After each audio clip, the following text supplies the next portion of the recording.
வட்டியை அழிப்பான் அல்லாஹ். அல்லாஹ் சொல்றான் வட்டியை அழிப்பேன். வட்டியை அழிப்பேன் என்றால் வட்டி எடுத்த மனிதனுடைய நிம்மதிகளை அல்லாஹ் அழிப்பான், சொத்தை அல்லாஹ் அழிப்பான், நிம்மதியை அழிப்பான், கண்ணியத்தை அழிப்பான். உள்ளத்தில் நிம்மதியை இருக்காது. யாருக்கு? வட்டி எடுத்த மனிதனுக்கு. யாருக்காக வேண்டி வட்டியில் கை வைத்தீர்களோ அவர்கள் வருவார்களா? உலகத்தின் கஷ்டத்தின் போது வட்டி தந்து உதவினார் என்று நீங்கள் சொல்லுகிறீர்களே, அவர்கள் தான் வருவார்களா? யாரும் வரமாட்டார்கள். பினான்ஸ் பண்ற போறாங்க, ஆனா கேஸ் கொடுக்க முடியாது. சில நிலைமைகளுக்காக வேண்டி பினான்ஸ். மார்க்கெட்டில் அனுமதி இல்லாமல் அல்ல. இஸ்லாமிய நாடுகள் எங்கு போனாலும் உண்டு, பரவாயில்லை. ஆனால் அதற்கு என்று ஒரு வழிமுறை உண்டு, அது அமைய வேண்டும். இஸ்லாமிய முறைப்படி பினான்ஸ் கொடுக்கப்படக்கூடிய நிறுவனங்களில் மட்டும்தான் அதை செய்ய முடியுமே தவிர இல்லாததில் செய்வது ஹராம். எப்படி சம்பாதிக்கிறான், எப்படி செலவழிக்கிறான், எப்படி பொருளீட்டுகிறான், அதிகரிக்க வேண்டும் என்ற ஆசை மனிதனுக்கு. அவா உலகத்தினுடைய ஆசைகள் வரக்கூடிய நேரம் எந்த வழியில் வந்தாலும் பரவாயில்லை என்று முடிவெடுத்து விடுகிறார். பணம் எப்படி வந்தாலும் பரவாயில்லை, நான் பணக்காரனாக வேண்டும். அன்பார்ந்தவர்களே, பணம் கிடைக்க வேண்டும் அல்லாஹ்வுடைய பயம் உள்ள மனிதனுடைய கரத்திலே. ஏன்? அப்படி கிடைத்தால் தான் அதை மறுமைக்காக பயன்படுத்துவார். குடும்பத்துக்காக செலவழிக்கிறார், அவர் நன்மை அடைந்து விட்டார். தாய் தந்தைக்காக செலவழிக்கிறார், நன்மை அடைந்து விட்டார்.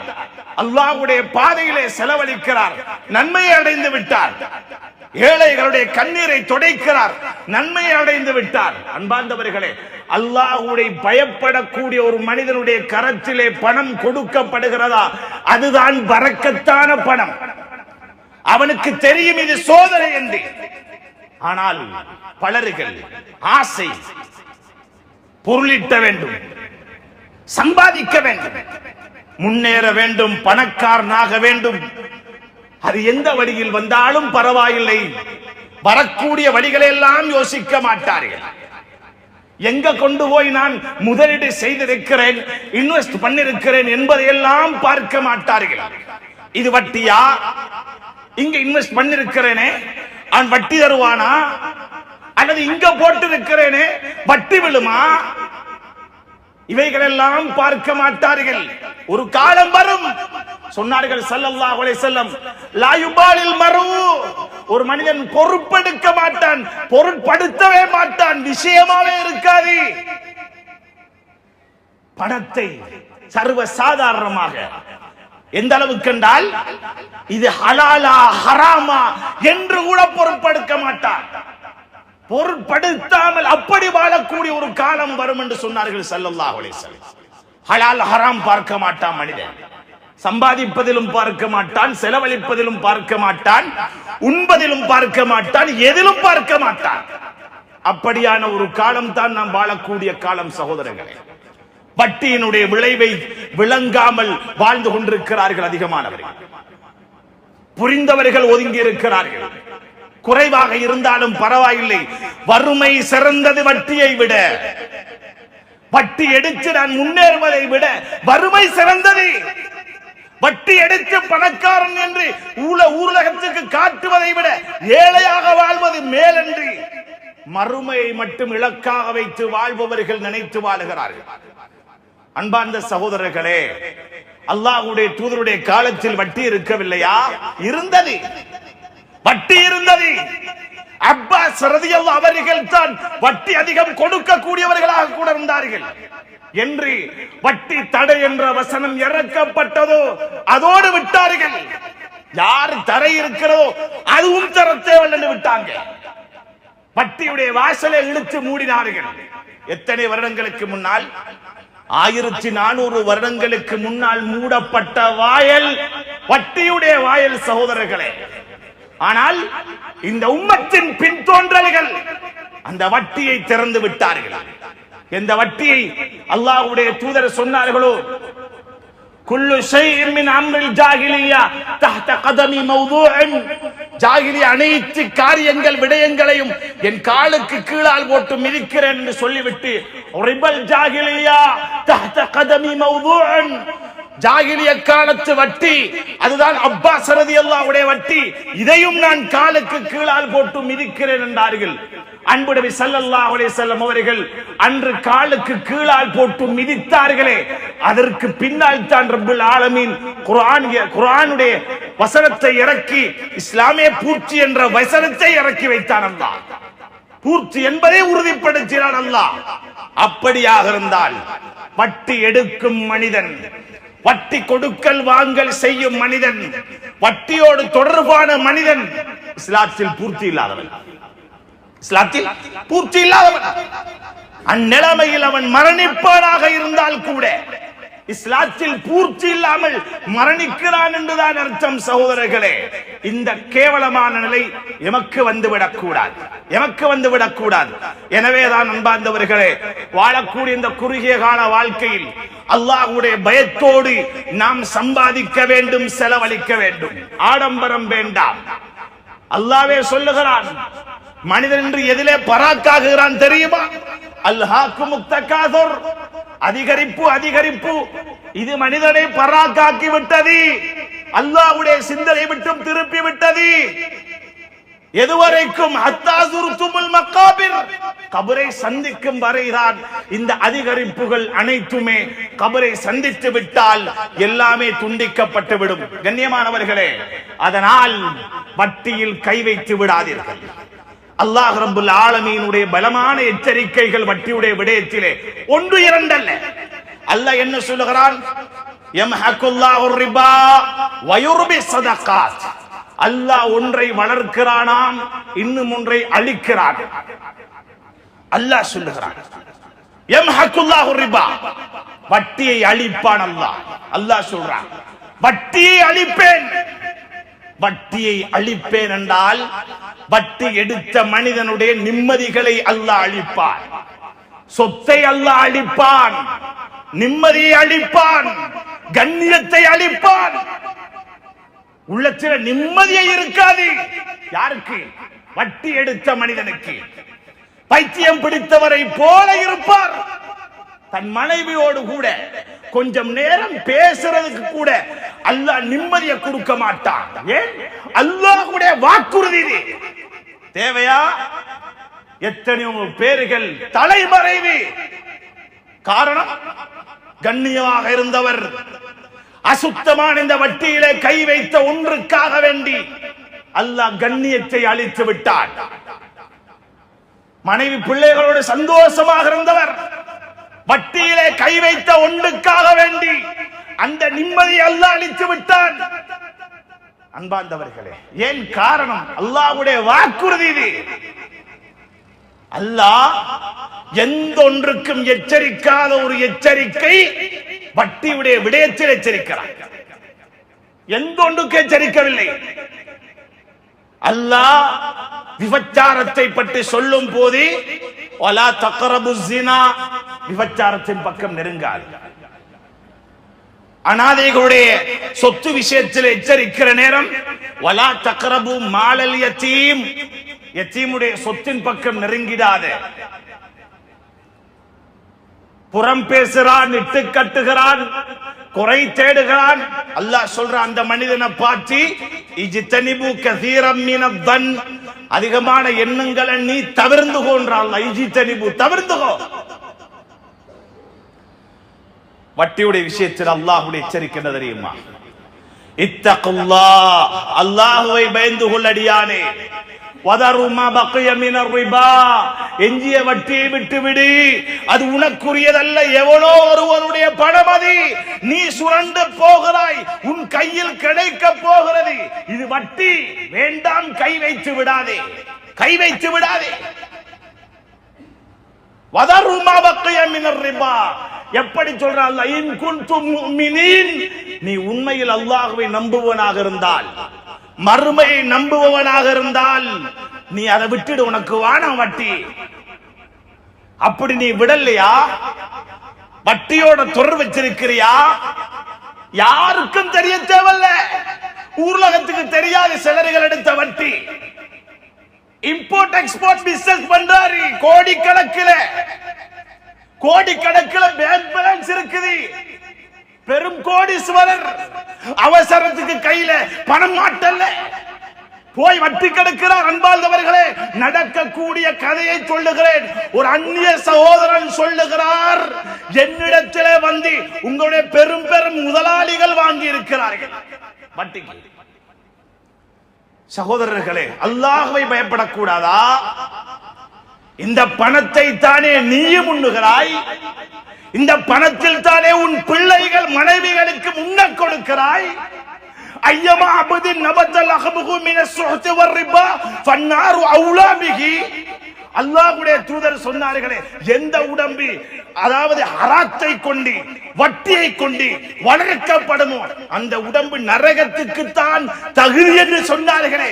உன் உடம்பை, உன் மனைவியின் உடம்பை உன்னை நம்பி அல்லாஹ் அமானிதமாக ஒப்படைத்திருக்கும் உன் பிள்ளைகளுடைய உடம்பை நீ நரகத்துக்கு இரையாக்குவதை நீ விரும்புகிறாயா? அப்படி விரும்பினால் வட்டி எடு பரவாய். பிள்ளைக்கு ஒரு நோய்னா கூட வாப்பா துடிச்சு போறார். நாளை மறுமையில் உன் குழந்தையை, உன் மனைவியை உன் கண் முன்னால் அல்லாஹ் நரகத்தில் போடுவதை நீ விரும்புவாயா? விரும்ப மாட்டாய் என்றால் வட்டியை விடு, வேண்டாம். அதை விட சிறந்தது ஏழையாக மரணிப்பது, ஏழையாக வாழ்வது சிறந்தது. அன்பார்ந்த சகோதரர்களே, அல்லாஹ் சொல்றான், ஃபஇல்லம் தஃஅலு, அப்படி நீங்க வட்டியை விடலண்டா இதுதான் அல்லாஹ்வுடைய பலமான எச்சரிக்கை. ஃபஅதனு பிஹர்பின் மினல்லாஹி வ ரசூலிஹி, அல்லாஹ்வோடும் அவனுடைய தூதரோடும் யுத்தம் செய்வதற்கு தயாராக அல்லாஹ் சொல்றான். யாரோட யுத்தம் செய்ய? வட்டி எடுத்தவன் அல்லாஹ் சொல்றான், என்னோடும் என் தூதரோடும் யுத்தம் செய்வதற்கு நீ தயாராகி. சுப்ஹானல்லாஹ். அல்லாஹ்வுடைய தூதர் சொன்னார்கள் ஸல்லல்லாஹு அலைஹி வஸல்லம், நாளை மறுமையில் வட்டி எடுத்த மனிதன் அடையாளம் காணப்படுவான். வட்டி எடுத்த மனிதனுக்கு அல்லாஹ் அடையாளம் கொடுத்திருப்பான். என்ன அடையாளம் தெரியுமா? இன்னல்லதீன யாக்குலூன ரிபா லா யகூமூன் இல்லா கமா யகூமுல் லதீ யதகப்பதுஹு ஷைத்தானு மினல் மஸ். அல்லாஹ் சொல்றான், யார் உலகத்தில் வட்டி எடுத்தானோ, கொடுக்கல் வாங்கல் செஞ்சானோ, அப்படியான மனிதன் நாளை மறுமையில் எழுப்பாட்டப்படுவான். எப்படி தெரியுமா? ஷைத்தானால் தீண்டப்பட்ட பைத்தியகாரன் போல எழுப்பாட்டப்படுவார். உலகத்தில் கோடீஸ்வரர், மல்டி மில்லியன், பெரும் பெரும் பிசினஸ் பண்ணினவர், பெரிய கம்பெனிக்கு சொந்தக்காரர், ஆயிரக்கணக்கில் லேபர்ஸ் மாதிரி இருக்குது. எந்த பேங்க் போனாலும் எலும்பி மேனேஜர் செலவுட் அடிக்கிறான். அவ்வளவு பெரிய ஒரு பணக்காரா வாழ்ந்தவர். நீ என்ன பணக்காரனாக வாழ்ந்தாலும் சரி, அல்லாஹ் தடுத்த வட்டியில நீ கை வைத்திருந்தால் நாளை மறுமையில் அந்த கோடிக்கணக்கான மக்களுக்கு முன்னால் நீ பைத்தியகாய். எழுப்பாட்டுவான் அல்லாஹ், எழுப்பாட்டுவான் அல்லாஹ். லோனை பத்தி சாதாரணமா பேசுறாங்க, ஓடிய பத்தி சாதாரணமா பேசுறாங்க, ஹராமான இன்சூரன்ஸ் பத்தி சாதாரணமா பேசுறாங்க. அன்பார்ந்த சகோதரர்களே, அடக பத்தி சாதாரணமா பேசுறாங்க. ஏன் வட்டி என்று நீங்கள் உணரக்கூடாது? ஏன் இந்த சமூகம் உணரக்கூடாது? நெருப்பு என்று ஏன் உணரக்கூடாது? அதற்குத்தானே அல்லாஹ்வுடைய எச்சரிக்கைகள் இவ்வளவு. நாளை மறுமையிலே பைத்தியம் பிடித்தவனை போல எழும்புவான். இது யாருக்கு அடையாளம்? வட்டியோடு தொடர்பானவனுக்கு அடையாளம். வட்டியோடு தொடர்பானவனுக்கு அடையாளம். பைத்தியம் பிடித்த போல எழுப்பாட்டுப்படுவான். அன்பார்ந்தவர்களே, எல்லோரும் அடையாளம் காண்பார்கள். இவர் வட்டி எடுத்தவரு, வட்டி கொடுக்கல் வாங்கல் செஞ்சவரு, லோன் எடுத்தவரு, அடகு வச்சவரு, மகள்கிட்ட கல்யாணத்தை பெருமையா எடுக்கொண்டதுக்காக வேண்டி போனாரு, டீட வச்சாரு, எடுத்தாரு. அன்பார்ந்தவர்களே, நிம்மதியை அல்லாஹ் உண்டாக்க மாட்டார். நிம்மதியை அல்லாஹ் உண்டாக்க மாட்டார். பணத்தில் நிம்மதி இருக்கிறதா? பணம் பெருகிவிட்டால் நிம்மதி உண்டு என்று யாரால் சொல்ல முடியும்? யாராலும் சொல்ல முடியாது. பணத்திலே அல்லாஹ் நிம்மதியை வைக்கவில்லை சகோதரர்களே. ஆனாலும் நீங்கள் ஹலாலாக சம்பாதித்திருந்தால் அதிலே அல்லாஹ் நிம்மதியை வைத்திருக்கிறார். நிம்மதியை வைத்திருக்கிறார். வறுமையோடு இருந்தாலும் அல்லாஹ்வுடைய பொருத்தத்துக்குரியவராக வாழ்ந்தால் அதிலே அல்லாஹ் நிம்மதியை வைத்திருக்கிறார். ஒரு சுஜூதுக்கு கோடி ஈடாகுமா? ஒரு சுப்ஹானல்லாஹ்வுக்கு கோடிகள் ஈடாகுமா? ஒரு சுப்ஹானல்லாஹ்வால் தர முடியுமான நிம்மதியை வட்டி வட்டி என்று பெருக்குகிறார்களே, அதன் மூலம் அடைய முடியுமா சகோதரர்களே? முடியாது. பெண்கள் விடயத்திலே பயந்து கொள்ளுங்கள். இன்று பெண்களை வைத்து வட்டிகள் கொடுக்கப்படுகின்றன. பெண்களுக்கு அல்லாஹ்வுடைய பயத்தை கொடுங்கள். வட்டியின் விளைவை சொல்லிக் கொடுங்கள். ஹராம் சர்வ சாதாரண தலைவிரித்தாடுகிறது உம்மத்திலே. உங்கள் குடும்பத்தை நரகமாக ஆக்கி விடாதீர்கள். நாளை மறுமையிலே பைத்தியக்காரனாக எழுப்பாட்டப்படுவான். சொன்னார்கள் ஸல்லல்லாஹு அலைஹி வஸல்லம், வட்டி எடுத்த மனிதன் வருவான். அந்நேரத்திலே அல்லாஹ் ரப்பல் ஆலமீன் சொல்லுவானாம் அந்த மனிதனை பார்த்து, மனிதனே, உலகத்திலே உனக்கு எச்சரிக்கை பண்ணினேன், நான் உன்னை எச்சரித்தேன், வட்டி எடுத்து விடாதே, உனக்கு தேவை கிடையாது, அப்படியான ஒரு சொத்து உனக்கு தேவையே கிடையாது, அப்படி எடுத்தால் என்னோடு யுத்தம் புரிய வேண்டும் என்று நான் அழைத்திருந்தேனே, அதையும் மறந்து அதையும் மறுத்து நீ வட்டி எடுத்தாயே, அதற்காக வேண்டி என்று அல்லாஹ் சொல்லுவானாம், ஹுது சிலாஹக்கலில் ஹர்ப், இன்றைய நாள் என்னோடு யுத்தம் செய்வதற்கு ஆயுதங்களை எடுத்துக்கொண்டு வா என்று சொல்லுவானாம். யார்? அல்லாஹ் சொல்லுவான். அந்நாளையில் எமக்கு கருணை காட்டுவதற்கு யார் வருவார்? யார் வருவார்? யாருக்காக வேண்டி வட்டியில் கை வைத்தீர்களோ அவர்கள் வருவார்களா? உலகத்தின் கஷ்டத்தின் போது வட்டி தந்து உதவினார் என்று நீங்கள் சொல்லுகிறீர்களே, அவர்கள் தான் வருவார்களா? யாரும் வரமாட்டார்கள். யாரும் வரமாட்டார்கள். அவர்களும் எங்கோ ஒரு மூலையில் பைத்தியக்காரர்களாகத்தான் இருப்பார்கள். ஆனால் அல்லாஹ்வுடைய நல்லடியார்களே, நாம் எல்லாம் மூமின்கள். இந்த கேவலமான நிலை வந்துவிடக் கூடாது. சொத்து பெருக்குவது என்பதல்ல ஒரு மூமினுடைய பண்பு. சொத்துகள் பெருகும் போது பயப்படுவதுதான் மூமினுடைய பண்பு. அல்லாஹ்வே தந்திருக்கிறான், என்ன சோதிக்க போறானோ? சிலர்கள் சொத்துக்களை வைத்து பெருமை அடிப்பார்கள். வாகனத்தை வச்சு, மாட மாளிகையை வச்சு, அவருடைய எத்தனையோ எசட்டுகளை வச்சு, அவருடைய எத்தனையோ ஃபேக்டரிகளை, கவர்மெண்ட்களை வச்சு, அவருடைய பல சக்திகள் பழங்களை வச்சு அவர் என்ன செய்வார்? பெருமை படாட்டுவார். பெருமைப்படுவதற்கு சொத்தில் என்ன இருக்கிறது? சொத்தை கொண்டு பெருமை அடித்த காரூனுடைய நிலை என்ன சகோதரர்களே? காரூனுடைய நிலை என்ன? பெருமைப்படுவதற்கு சொத்திலே எதுவுமே கிடையாது, பணத்திலே எதுவுமே கிடையாது சகோதரர்களே, எதுவுமே கிடையாது. அதைத்தான் சொன்னேன், ஒரு சுப்ஹானல்லாஹ்வுக்கு ஈடாக மாட்டாது. முழு உலகத்துடைய சொத்தும் ஈடாக மாட்டாது. முழு உலக சொத்தையும் கொடுத்து சொர்க்கத்தில் ஒரு மரத்தை நாட்ட முடியுமா? யாரால் முடியும்? ஒரு பலகீனமான ஒரு மனிதன் சுப்ஹானல்லாஹ் சொல்லிவிட்டான், உடனே உரிசத்னஹு நக்லத்துன் ஃபில் ஜன்னah சொன்னாங்க ஸல்லல்லாஹு அலைஹி வஸல்லம். அவனுக்காக அல்லாஹ் சொர்க்கத்தில் ஒரு ஈச்ச மரத்தை நாட்டுறான். எனவே உலக வாழ்க்கை நோக்கம் மறுமை. வேண்டாம் இந்த உலகத்தினுடைய பெருமை, இந்த உலகத்தினுடைய ஆடம்பரம் வேண்டாம். ஆடம்பரத்தை விரும்ப போய்தான் வட்டியிலே விழுந்திருக்கிறார்கள். பொருளை அதிகரிக்க வேண்டும் என்ற ஒன்றை விரும்பித்தான் வட்டியிலே விழுந்திருக்கிறார்கள். நகையை கூட்டிக் கொள்ள வேண்டும் என்ற ஒன்றுக்குத்தான் வட்டியிலே விழுந்திருக்கிறார்கள்.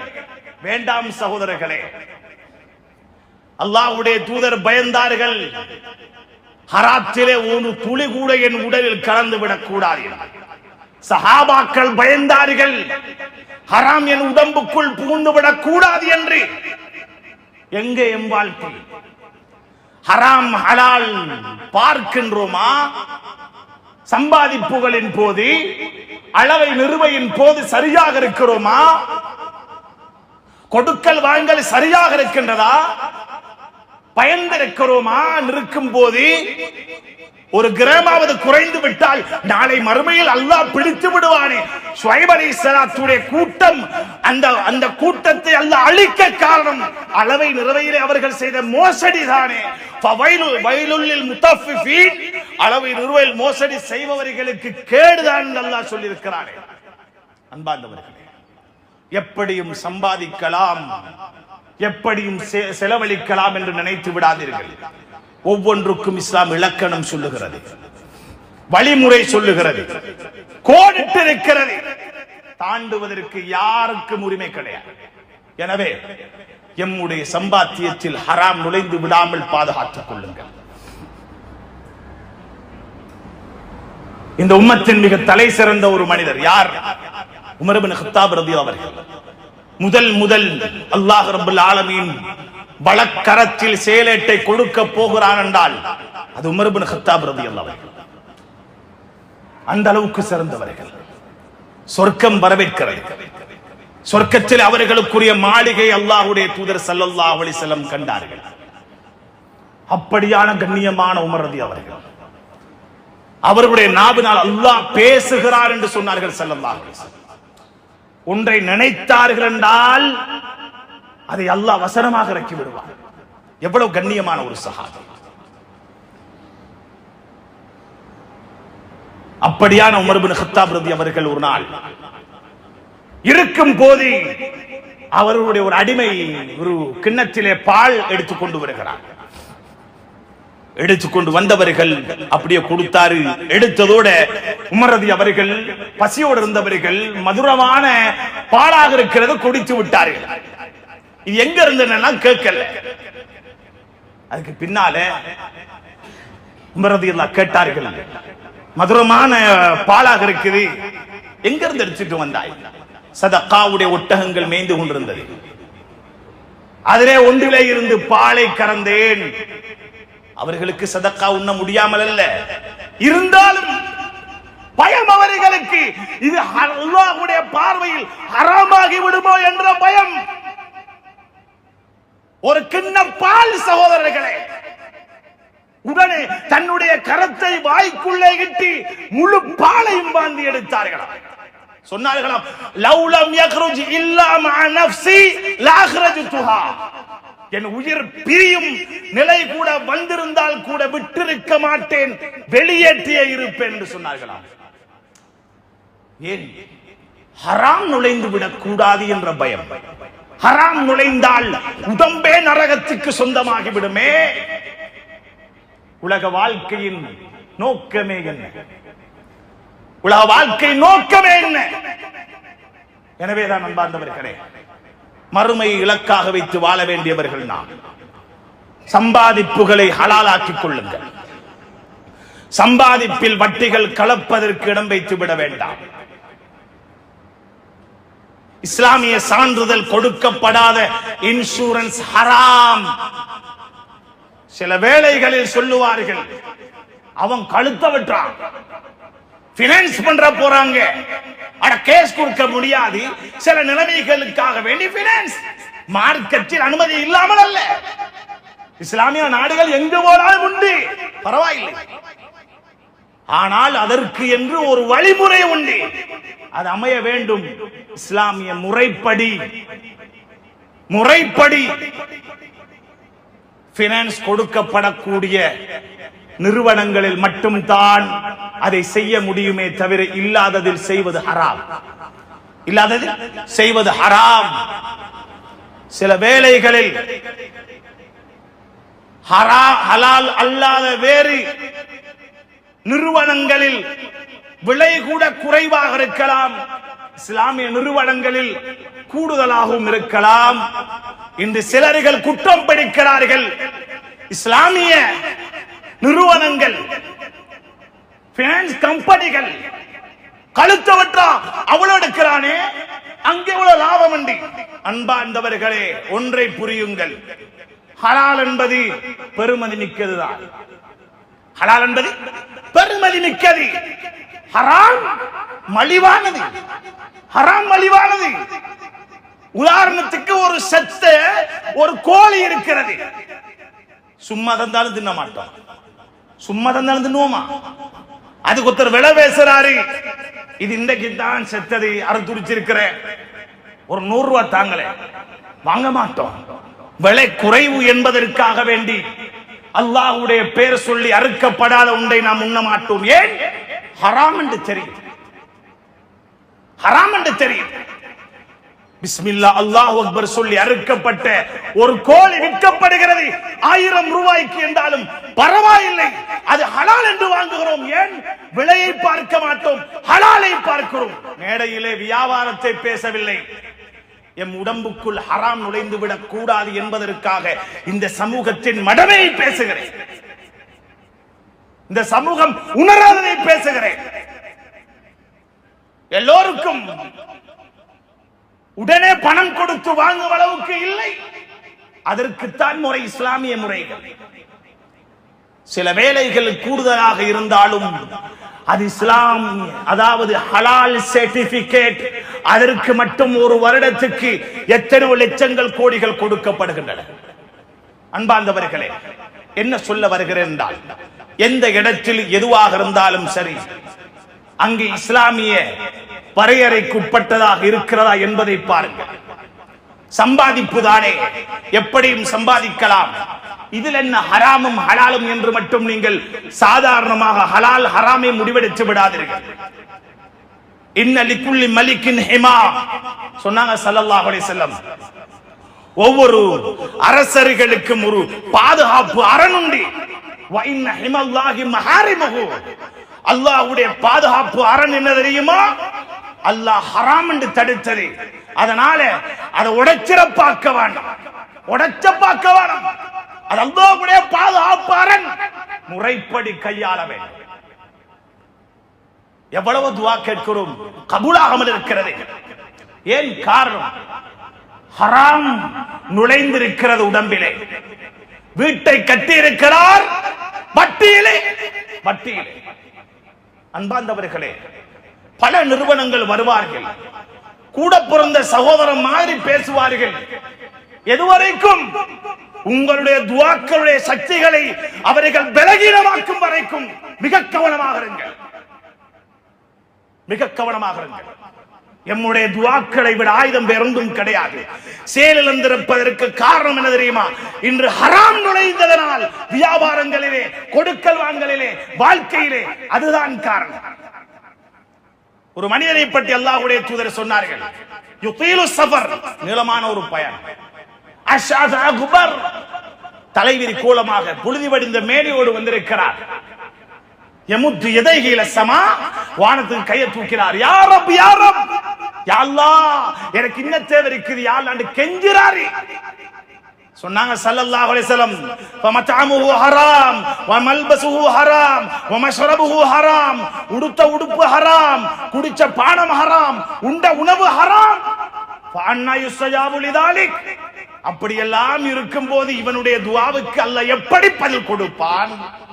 அன்பார்ந்தவர்களே, அல்லாஹ்வை பயந்து பணத்தை சம்பாதிப்போம், செலவழிப்போம். வட்டிக்கு இடம் வைத்து விடாதீர்கள். வட்டியை விட வறுமை சிறந்தது. வறுமை கேவலம் அல்ல, வட்டி கேவலம் சகோதரர்களே, வட்டி கேவலம். வறுமையோடு வாழ்ந்தால் பணக்காரனை விட 500 வருடங்களுக்கு முன்னால் சொர்க்கம் நுழைந்து முடியும் என்ற கண்ணியம் உண்டு. வட்டியோடு வாழ்ந்து மரணித்தால் நாளை மறுமையில் பைத்தியகாரன், இரத்த நதியிலே மூழ்கடிக்கப்படுவான். எவ்வளவு பெரும் கேவலம். எனவேதான் வல்லவன் அல்லாஹ் எம் அனைவரையும் அந்த ஹராமான வட்டியை விட்டும் பொருளாதார சுரண்டலை விட்டும் எம் அனைவரையும் பாதுகாத்து, எது ஹலாலோ அந்த வியாபாரம் செய்யும் பாக்கியத்தையும், அம்முறைப்படி பொருளீட்டும் பாக்கியத்தையும் எம் அனைவருக்கும் தந்தருள்வானாக.